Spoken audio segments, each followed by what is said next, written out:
Olá, galerinha do nono ano, aqui quem está falando é o professor Flaviano, professor da Escola Municipal Filomena Curcio Cabral, certo? Então a nossa aula de hoje, a nossa videoaula número 2, ela é direcionada a gente falar das revoluções industriais. São três, né? Primeira, segunda e terceira revolução.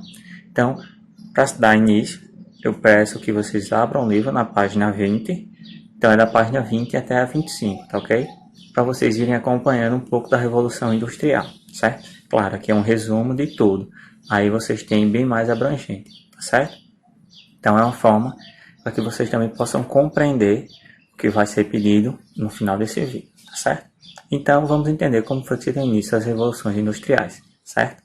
Então, nos primórdios da presença humana na Terra, as modificações que o homem produzia eram muito pequenas.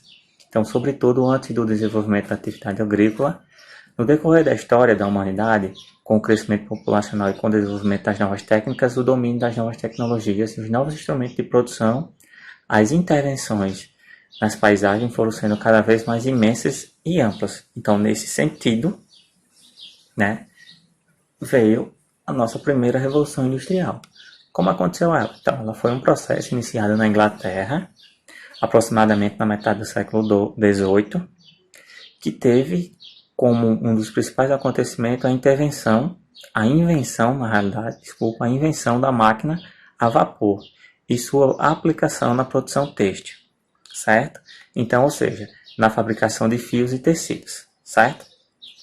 Então, esse processo trouxe modificações significativas na economia e na sociedade, que se tornaram mais complexas e, por consequência, no espaço geográfico. Então, o que aconteceu no espaço geográfico? Aumentou a quantidade de profissões, de mercadorias produzidas, de unidades de produção, no caso as fábricas. As cidades passaram a crescer, a se expandir cada vez mais, em alguns casos num ritmo bastante acelerado, né? Então, o campo conheceu um processo de mecanização. Então, esse processo, o processo de mecanização, né, foram estruturadas as ferrovias, que aumentaram a capacidade de circulação de mercadorias e pessoas, além de terem agilizado o transporte. E a necessidade por matérias-primas agrícolas e minerais ampliou-se significativamente, certo? E em decorrência disso, muitos povos foram explorados, sobretudo no continente africano, certo? Vocês sabem disso. O continente africano é de baixo poderio financeiro, né? Então as empresas tendem a se estabelecer lá por ter uma mão de obra barata, né? Então a gente também pode contar no Brasil que eles vieram para cá só para trabalhar por moradias, basicamente, por comidas. Então a produção de mão de obra deles é muito barata. Então é muito fácil de se ter alguma coisa lá, de se montar algo lá, certo? Principalmente uma empresa onde que você vai ter um baixo poderio de investimento e um retorno muito alto, certo? Então, essas modificações foram, no primeiro momento, restritas aos países que hoje denominamos de desenvolvidos, diversos da Europa, como Alemanha, França, Bélgica e Holanda, entre outros, além da própria Inglaterra, Estados Unidos e Japão. A partir de meados do século XX, alguns países subdesenvolvidos se industrializaram, entre eles o Brasil.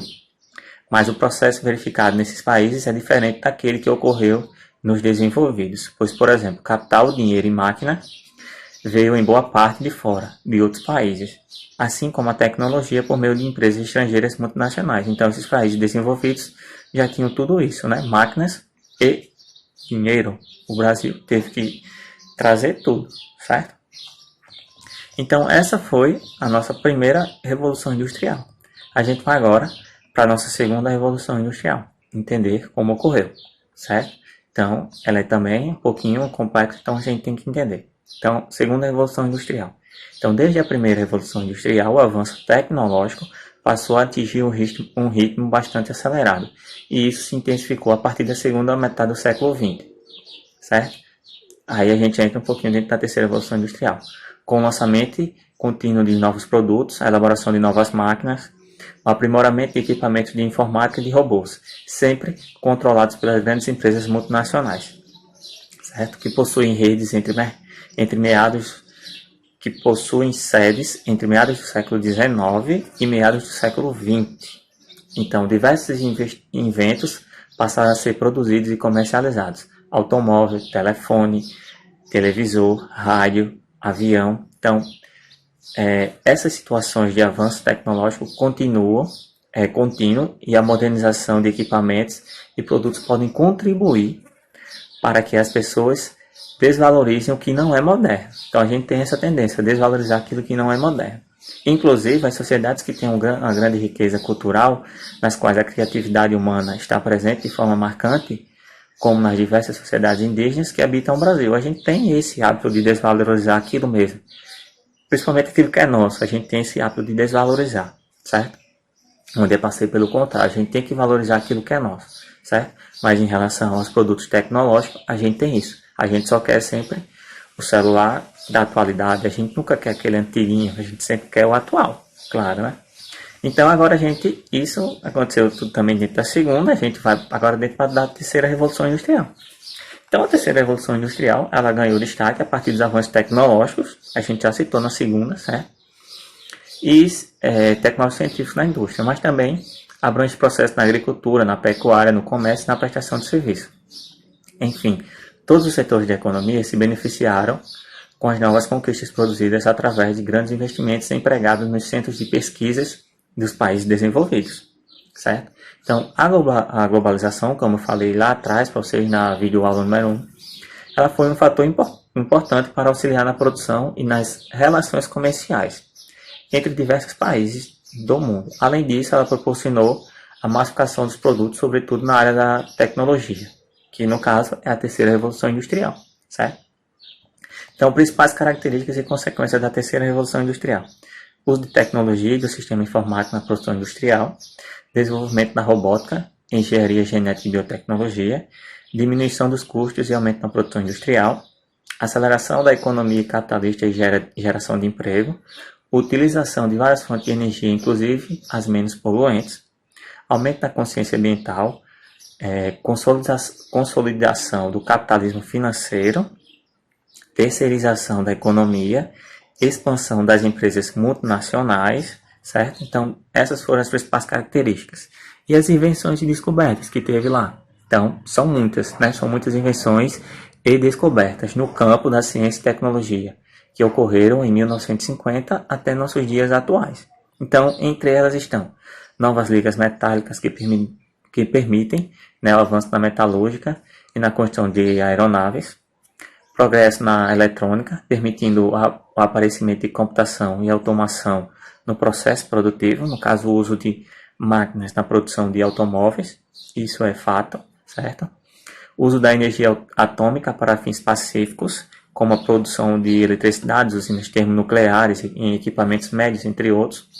Desenvolvimento da biotecnologia e da engenharia genética. Conquista espacial, com a descida do homem na Lua, foguetes, estações espaciais, ônibus, satélites artificiais, né? Então, tudo isso são as invenções e descobertas. Outra invenção e descoberta que a gente tem são os usos dos aparelhos tecnológicos, né? Isso a gente sabe muito bem. O professor, tem o uso do aparelho tecnológico na produção de leite, na agropecuária, que a gente pode colocar na produção de gados e assim de antemão eles produzirem leite? Claro que tem, certo? Então, tudo isso é um avanço tecnológico. Então, se beneficiou todo mundo. Então, agora o que é que vocês vão fazer, meus alunos?